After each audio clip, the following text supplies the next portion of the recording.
Hello my dear CS aspirants, कैसे हैं आप सब। जी हाँ, मैं बिल्कुल ठीक हूँ। उसके लिए थैंक यू सो मच। और मैं उम्मीद करता हूँ कि आप सब भी अपनी जगह पर कुशल मंगल हैं। तो चलिए शुरू करते हैं। ऑलरेडी हम लोग ने episode number 15 can contain of paper number 2 in CSEET हमने कवर किया है, जिसमें हमने सारे इंपॉर्टेंट चैप्टर्स भी समझ लिया है, इसके अंदर के कंटेंट को भी समझ लिया। जिसने नहीं देखा है, डोंट वरी, सारे रिलेटेड CSET के वीडियोस मैं GB CSET इन्फो टाइम में रखने वाला हूं। आप प्लीज इसको फ्लो वाइज सारे वीडियोस देखिएगा, ठीक है कि नहीं है। चलिए आगे बढ़ते हैं। तो क्या आप CS बनना चाहते हैं? हाँ, फ्यूचर में आप CS बनना चाहते हैं तो क्या आप CS बनेंगे? यस सर, हम बनेंगे, क्योंकि हम तो शूरवीर हैं। बहुत अच्छी बात है। चलो आगे बढ़ते हैं नेक्स्ट पड़ाव में। अब हम एपिसोड नंबर 16 की बात करेंगे, और एपिसोड नंबर 16 कहता है कि हमको जानना है पेपर नंबर 3 के बारे में। हमको पेपर नंबर 3 पढ़ना तो है, लेकिन पढ़ने से पहले हमको उसका एक प्रॉपर गाइडेंस, एक प्रॉपर नॉलेज चाहिए। शॉर्ट टर्म में ऑफ कोर्स सारी चीजें हम यहाँ पर कैसे कवर कर सकते हैं, लेकिन एटलीस्ट हमको इसका गाइडेंस चाहिए ताकि हम उसकी पढ़ाई कर सकें। आगे बढ़ते हैं, चलो स्टार्ट करते हैं। Let's start. सबसे पहले नमस्ते, नमस्कार, नमस्कार, नमस्कार, नमस्कार, वणकम, प्रणाम, खंबा कड़ी, सत श्री अकाल, अस्सलाम वालेकुम and hello to all my lovely dears. This is your friend and mentor Govind Belal and once again warm welcome in my channel GB info time. चलिए शुरू करें। ओके, सो पेपर नंबर 3 क्या है? ये अगेन दो हिस्सों में है, part A, part B. Part A क्या है? इकोनॉमिक, जो आपने ऑलरेडी 11th-12th में किया हुआ है, और स्कूल सेक्शन भी सेकेंडरी मीडियम में किया हुआ है, ठीक है कि नहीं। और बिजनेस एनवायरनमेंट की बात करो तो ये भी आपने 11th-12th में कहीं ना कहीं सीखा हुआ है। It's a simple concept. तो इसमें टोटल 8 टॉपिक हैं। 5 टॉपिक इकोनॉमिक्स के हैं और 3 टॉपिक क्या है? बिजनेस एनवायरनमेंट के। तो चलो जानते हैं क्या है। ICSI कहता है कि इसको पढ़ने से पहले अपना ऑब्जेक्टिव डिसाइड कर लो कि हम ये क्यों पढ़ रहे हैं। मैं आपको ये सिलेबस क्यों प्रोवाइड कर रहा हूँ, ये सब्जेक्ट आपको क्यों प्रोवाइड कर रहा हूँ, कि ताकि आप माइक्रो और मैक्रो इकोनॉमिक्स समझ पाओ। मेरे दोस्त 11th-12th में तो ये आपने बहुत अच्छे से किया है। ट्रस्ट मी, 11th-12th का इकोनॉमिक्स आपने कर लिया मतलब सब कुछ हो गया। सीरियसली बहुत इजी है, स्कोरिंग है, ठीक है। बिजनेस कम्युनिकेशन पेपर के बाद नेक्स्ट इजी टॉपिक यही है आपका, ठीक है।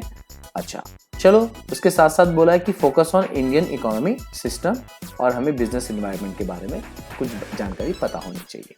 तो ये भी 25 मार्क्स से बटे हुए हैं, लेकिन कितना क्वेश्चन किस में से आएगा ये पता नहीं है, लेकिन ओवरऑल आपको 35 क्वेश्चंस आएंगे। ये हमने ऑलरेडी सिलेबस में डिस्कस किया हुआ है। जिसने नहीं देखा है तो प्रीवियस वीडियो में जाए और देखें। यहाँ पर हम इतनी ही बात करेंगे जितनी जरूरत है। चलो आगे बढ़ते हैं। That's great. So first we will start with the part A, economics, which will be covered for 25 marks, and here we will get how much topics? 5 major topics, and we will discuss here in limited words these sub topics, ठीक है। तो यहाँ पर देखो, सबसे पहले बोला है basic of demand and supply. Demand and supply तो हमको पता है सर, डिमांड ज़्यादा तो सप्लाई ज़्यादा, डिमांड कम तो सप्लाई कम। कभी कभी हमने इसका क्रॉस भी देखा है। ये सब इंटरेस्टिंग देखो लिखा है यहाँ पर। इक्विलिब्रियम पे आपको भी पता है, elasticity of demand and supply, है ना। फिर उसके अलावा फॉर्म्स ऑफ मार्केट कंपटीशन कैसे हैं, मोनोपोली, डिओलोपोली, ऑलिगोपोली, परफेक्ट कंपटीशन। एकदम इजी कंसेप्ट है, ये सब हमने कवर किया है। थोड़ा कंफर्टेबल फील करो इसमें, ठीक है। चलो आगे। Next, national income accounting and related concept, मतलब हमको नेशनल इनकम किस तरह से अकाउंट किया जाता है, मतलब किस तरह से इसको तैयार किया जाता है। तो सिंपल है, ये भी हमने पढ़ा हुआ है 11th-12th में डियर, कि किस तरह से नेशनल इनकम कंप्यूट करना चाहिए, और जो की वेरिएबल्स हैं GNP, GDP, NNP, NDP, ये सब क्या है नेशनल इनकम से रिलेटेड। कंफर्ट एकदम ईजी है, कोई टेंशन वाली बात नहीं। इंडियन यूनियन बजट, तो आपको तो पता ही है, हर साल बजट निकलता है ना। तो हमें की टर्मिनोलॉजी समझनी है बजट की। कुछ बजट की टर्मिनोलॉजीज रहती हैं जो हमें समझना है, और रेवेन्यू एंड कैपिटल बजट समझना है, ये तो हमें पता ही है, कोई इतना बड़ा हार्ड एंड फास्ट रूल नहीं है। फिर फिस्कल डेफिसिट क्या होती है वो समझना है। एकदम इजी कंसेप्ट है, कोई चिंता वाली बात नहीं है। एक बार आपने ICSI वेबसाइट से ये स्टडी मटेरियल डाउनलोड कर लिया, या GB इन्फो टाइम का ऐप डाउनलोड कर आपको वहां पर भी ICSI के स्टडी मटेरियल फ्री में मिल जाएंगे, और रेगुलर अपडेट्स ICSI के मिल जाएंगे। वहां से भी आप इसको पढ़ सकते हैं, कोई प्रॉब्लम नहीं है। सेल्फ रीडिंग, आपको अगर मैं कहूँ तो ये सेल्फ रीडिंग वाला सब्जेक्ट है, ट्रस्ट में, ठीक है। कुछ चीज़ें आप खुद से भी कर सकते हैं, तो वो सब्जेक्ट वो ये है। हर बार स्पून फीडिंग करने की जरूरत नहीं है, जिसकी जरूरत है वहां पर हम कर सकते हैं। और अभी भी मैं कह रहा हूँ, paper number 2 is most important for CSET, trust में, ठीक है, बाकी सबका अपना अपना पर्सपेक्टिव। ठीक है, चलो आगे बढ़ते हैं। नेक्स्ट आपका फोर्थ टॉपिक है इंडियन फाइनेंशियल मार्केट। ये भी तो हम लोगों ने 11-12 में पढ़ा है, कहीं एसपी में पढ़ा है, कहीं ओसी में पढ़ा है, इवन कहीं इकोनॉमिक्स में पढ़ा हुआ है। ठीक है, तो यहाँ पर अगर आप देखो पब्लिक प्राइवेट सेक्टर्स के जो बैंक्स हैं उसकी बात की है, फिर industrial finance corporation of India, small industries और बैंक ऑफ ऐसी स्मॉल इंडस्ट्री को हेल्प करने वाली बैंक, उनकी बात की है, रीजनल रूरल बैंक्स की बात की है, कोऑपरेटिव बैंक्स की बात की है, क्योंकि फाइनेंशियल मार्केट है ना, तो जो फाइनेंस प्रोवाइड करेगा उसकी बात कर रहे हैं, तो ज़्यादा यहाँ पर कौन सी बातें होंगी, बैंक की बातें होंगी। और बैंक के अलावा नॉन बैंकिंग फाइनेंशियल बैंक्स भी, कॉरपोरेशंस भी होते हैं, कंपनीज भी होते हैं। फिर उसके बाद एक शॉर्ट में हम कैपिटल मार्केट समझेंगे, जो हम लोगों ने कंपनीज एक्ट में कवर करना है इजीली। पेपर नंबर 2 में ये काफ़ी अच्छे से कवर हो जाएगा। Types of shares and debentures, you know very well, small medium business, ये सब चीज़ें हम यहाँ पर देखेंगे, तो एकदम इजी कंसेप्ट। ठीक है, आगे बढ़ते हैं। फिर है टॉपिक नंबर 5 इंडियन इकोनॉमी। अब इसमें तो आपको मालूम है प्राइमरी, सेकेंडरी, टर्शियरी है ना, तो वैसा ही है यहाँ पर। ठीक है कि नहीं है, मैं जो आपको प्रोवाइड कर रहा हूँ ये किस में आता है, टर्शियरी में आता है। ठीक है कि नहीं है, तो यहाँ पर अभी का सिनेरियो तीनों में कैसा है वो सब यहाँ पर दिखाया जाएगा। ठीक है, बैलेंस ऑफ पेमेंट कैसा है, फॉरेन इन्वेस्टमेंट कैसा है अपने इंडिया में, ये सारी चीज़ें हैं यहाँ पर। तो बहुत इजी टॉपिक है। ठीक है कि नहीं है, आप आराम से बैठकर पढ़ो, एक बार रीड करना है, दैट्स इट, और कुछ नहीं, एकदम ईजी है, ट्रस्ट मी। कुछ चीज़ें खुद से करो, मैं वापस कह रहा हूँ, कुछ चीज़ें खुद से करो। चलो आगे बढ़ते हैं। पार्ट बी में आते हैं बिजनेस एनवायरनमेंट में। इसमें 3 हिस्से हैं। एंटरप्रेन्योरशिप सिनेरियो, मतलब किसी को बिजनेस के लिए प्रोत्साहित करना। तो जो बिजनेसमैन है, स्टार्टअप बिजनेस कर रहा है, तो उसको एंटरप्रेन्योर कहते हैं।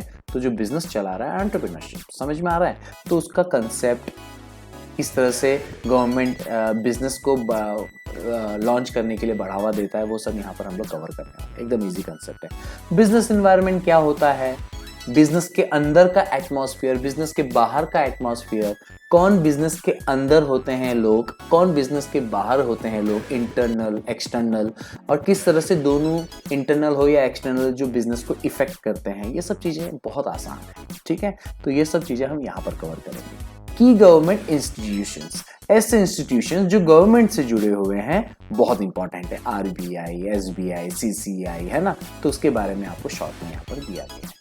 कितना आसान है, बहुत इजी है। कॉम्पिटिटिव एग्जाम्स टाइप है ये एकदम।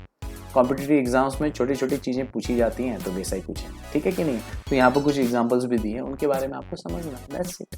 ईजी है, बहुत ईजी है, आसान है, बहुत आसान, सीरियसली। चलो आगे बढ़ते हैं। तो फाइनली ये जो 8 टॉपिक हैं, आप जब डाउनलोड करोगे तो ये चैप्टर भी 8 हिस्सों में ही है, कोई टेंशन नहीं है।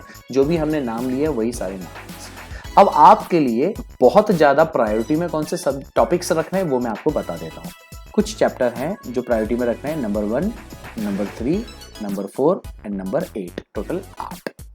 डिमांड एंड सप्लाई के बारे में, Indian union budget, Indian financial market and की गवर्नमेंट इंस्टीट्यूशंस, क्योंकि ये आगे कहीं ना कहीं सीएस की पढ़ाई में कनेक्ट हो जाते हैं। इज दैट क्लियर और not? That's great. So finally we have completed our this topic too, है ना। तो dear, yes I know now you can be a future CS, क्योंकि हम चीज़ों को जड़ से समझ रहे हैं, बारीकी से समझ रहे हैं, बस अपने को पेशेंस चाहिए।